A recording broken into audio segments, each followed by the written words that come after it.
ప్రభువైన యేసుక్రీస్తు నామములో అందరికీ వందనాలు. మరి ఈ దినం కూడా మన యొక్క బైబిల్ వాక్య ధ్యానము సామెతల గ్రంథంలో నుంచి ఒక వచనం చదువుకుందాము. సామెతల గ్రంథము 18వ అధ్యాయం, చాప్టర్ 18 వర్స్ 15, 15వ వచనం. జ్ఞానుల చెవి తెలివిని వెదకును, వివేకము గల మనస్సు తెలివిని సంపాదించుకును. ఏంటి రెండుకి డిఫరెన్స్ ఏమి? ఈ రెంట్లకు భేదం ఏంటి? తెలివిని వెదకేది ఏంది, తెలివిని సంపాదించుకుంటే అంటే ఇక్కడ సొలొమోను రాస్తూ సామెతల్లో చాలా మరి మీనింగ్ఫుల్గా అర్థసహితంగా రాస్తుంటున్నాడు అనమాట.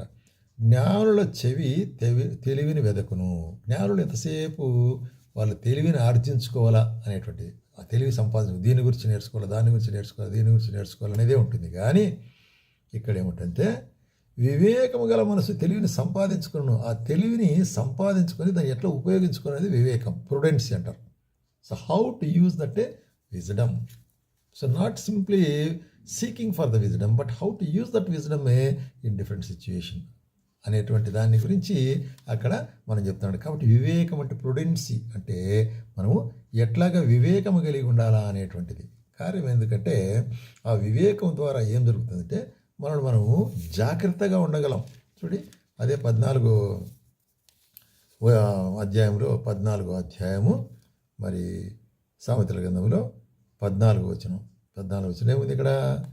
భక్తి విడిచిన మార్గము వానికే వెక్కసముగా ఉండును.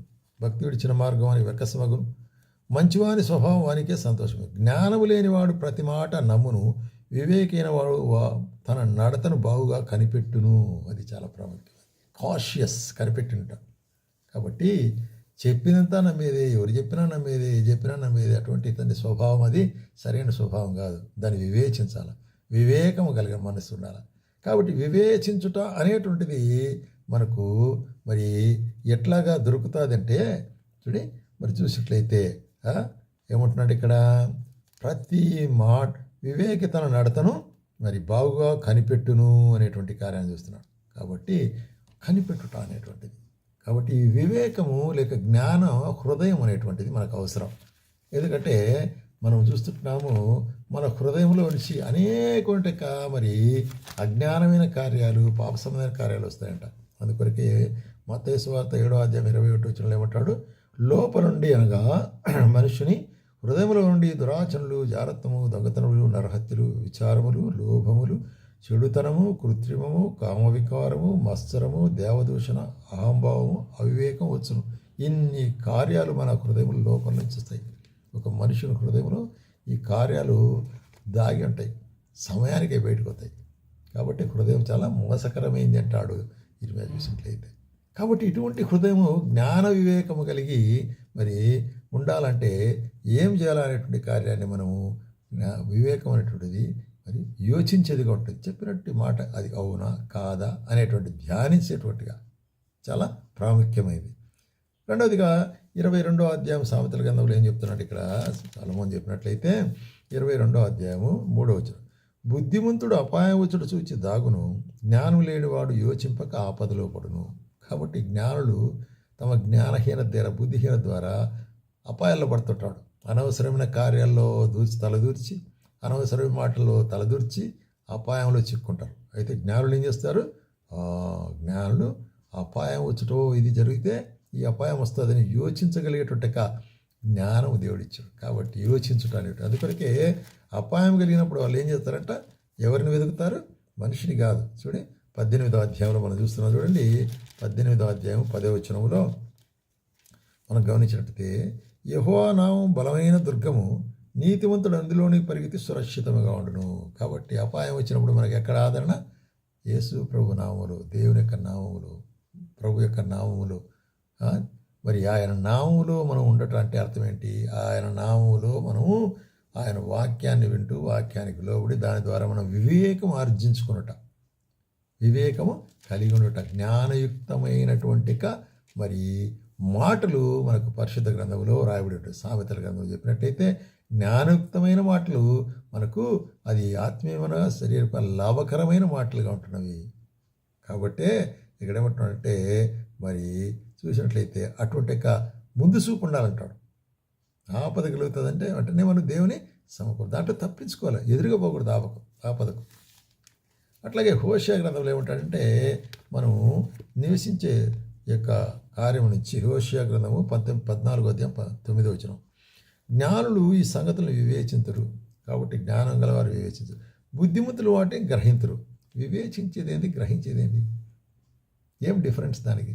వివేచించుట అంటే దాని గురించినటువంటి మరి ఈ జ్ఞానం గురించి, ఎటువంటి ఒక కార్యం గురించి, ఇది జరిగితే ఈ విధంగా ఉంటుంది, ఈ విధంగా ఉంటుంది, ఈ విధంగా ఉంటుంది అనేటువంటి కార్యాన్ని వివేచిస్తారు. కానీ బుద్ధిమంతులు ఏం చేస్తారు? తీర్మానం చేసుకుంటారు, ఏది ముఖ్యమైంది, ఏది అవసరమైంది. అది గ్రహించులు అంటే గ్రహిస్తారంట, దాన్ని స్వీకరిస్తారనమాట. ఏలైనగా యెహోవా మార్గములు చక్కనివి, నీతిమంతులు దాన్ని అనుసరించి నడుచుకుందరు. కానీ తిరుగుబాటు చేయవారు దారికి అది అడ్డముగా కనుక వారు తొట్టిల్లుదురు. కాబట్టి దేవుని మార్గంలో నడిచేవారికేమో చక్కని మార్గాలు, నడవకుండా అడ్డదిడ్డాలుగా పాసే వాళ్ళకి అదేమో తొట్టిల్లేటువంటి మార్గం. కాబట్టి సోదరి మన జీవితాల్లో దేవుని మార్గం చూస్తూ చక్కగా నడిచేదానికి మనం ప్రయత్నం చేస్తామా, లేక మన ఇష్ట ప్రకారం విన్నా కూడా ఇష్ట ప్రకారం ప్రవర్తిస్తూ మన జీవితంలో కిందపడి లేచి తొట్టిల్లి బాధపడి మరి పడిపోవాలనుకుంటామా అనేటువంటి తీర్మానం మనమే చేసుకోవాలి. అందుకే ఆమోస్ అంటాడు, కాబట్టి ఈ కాలము చాలా చెడ్డ కాలం అంట కదా, మనం ఉండే కాలం, ఇప్పుడు ఉండే కాలము మరి ఈ చెడు కాలము, ఈ కాలమున బుద్ధిమంతుడు ఊరకుండును. కాబట్టి కొన్ని సందర్భాల్లో మనకు బుద్ధి ఎందుకు అనుగ్రహించడం అంటే సైలెంట్గా ఉండేది మంచిది. కాలం చెడ్డది, ఏదైనా ఒక న్యాయం చెప్పేదానికి పోతామా, నీ మీదకే వారు తిరుగుబాటు చేస్తారు కదా.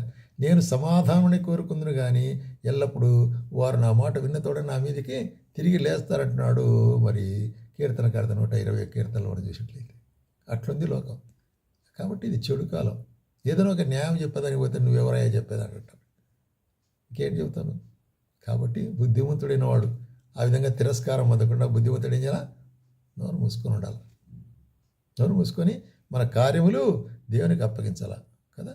కాబట్టి మీరు బ్రతుకున్నట్లు కీడు విడిచి మేలు చేయుడి, అలాగ చేసిన మీరు అనుకుని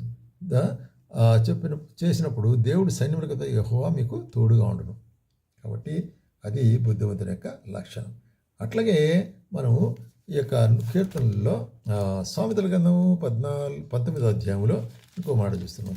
సామెతల గ్రంథము 19వ అధ్యాయం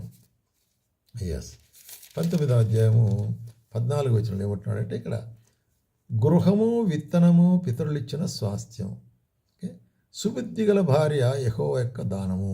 ఇక్కడ భార్యని గురించి చెప్తున్నాడు, స్త్రీని గురించి, సహపాఠిరాలైనటువంటి స్త్రీ గురించి చెప్తాడు. సుబుద్ధి గల భార్య యెహోవా ఇచ్చిన దానం అంటాడు. నిజమే కదా. కాబట్టి మన జీవితాల్లో, మన కుటుంబ జీవితాల్లో మరి గృహము విత్తనం అయితే దేవుడు మనిషి సంపాదించాడు, వాళ్ళ తండ్రి యొక్క ఆస్తి వస్తుంది నీకు. అయితే సుబుద్ధి గల భార్య అనేటువంటిది కదా, మంచి అని చెప్పచ్చు జనరల్గా కూడా భార్య. కాబట్టి అటువంటి వారికి భార్య దొరికిన వారికి మేలు కలిగేటువంటిది అంటాడు. సుబుద్ధి కలిగి భార్య దొరికిన వారికి ఇంకా మేలు కలిగి ఉంటుంది. ఆమె ఏం చేస్తుందంట, 31వ సామెతల గ్రంథము 31వ అధ్యాయంలో, జ్ఞానము కలిగి తన నోరు తెరుచును, కృపగల ఉపదేశం బోధించును. కాబట్టి జ్ఞానంతో ప్రవర్తిస్తుంది, ఉపదేశిస్తుంది, పిల్లలను ఉపదేశిస్తుంది మంచి మార్గాన్ని. ఆమె తన ఇంటి వారి నడతలను బాగుగా కనిపెట్టును, పని చేయకుండా ఆమె భోజనం చేయదు. కాబట్టి అంటే శ్రమించేటువంటి యొక్క గుణము కలిగి ఉంటుందన్నమాట. కాబట్టి ఇక్కడ మరి చెప్పబడేది ఏంటంటే దేవుడు ఇచ్చినట్టు వరం అది. కాబట్టి ఈ ప్రుడెన్సీ, ఈ యొక్క మరి చూసినట్టయితే వివేకం అనేటువంటిది, వివేకము కలిగిన స్త్రీ అనేటువంటిది. కాబట్టి వివేకం అనేటువంటి ఇన్ని రకాలుగా మనకు మధ్యలో మనకు లాభసాటికి. కాబట్టి జ్ఞానం కలిగి ఉండొచ్చు, అయితే వివేకము కలిగి దాన్ని వెంబడించాలా, దేవుని వాక్యాన్ని వెంబడించాలి, దేవుని మాటలు వెంబడించాలా, దేవుని ఆశను ఆయనక మరి వాక్యంలో చెప్పబడేట ఆయన ఆకాంక్షను మనము మరి వెంబడించి నడవలసి ఉంటుంది. విరోధంగా నడవకూడదు. నడిచినట్లయితే తొట్టిల్లిపోతాం. కాలం బహు చెడ్డగా ఉంటుంది. అయినప్పటికీ కూడా మనము దేవుని వాక్యంలో మంచిగా నడవలసి ఉంటున్నాం. ఆ విధంగా నడుచుటకు ప్రభు మనకు సహాయం చేయను కాక.